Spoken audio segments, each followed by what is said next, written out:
সে 1 থেকে 8টা রোজা রাখবে।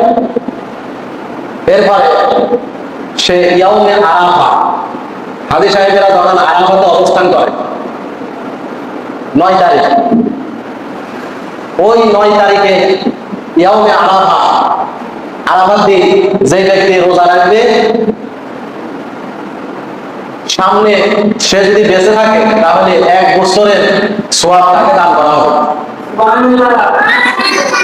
পিছনের 1 বছরের গুনাহ মাফ করে দেওয়া হবে, পূর্বের 1 বছরের গুনাহ মাফ করে দেওয়া হবে, এবং সামনে ভবিষ্যতের অগ্রিম 1 বছরের গুনাহ মাফ করে দেওয়া হবে। সবচেয়ে বেশি ফজিলতপূর্ণ হচ্ছে ইয়াউমে আরাফার দিন। সেদিন নেকি যে ব্যক্তি নেক আমল করবে তাকে আল্লাহ তাআলা, এরপরে রাতের বেলা যদি এই 10 দিন আগামী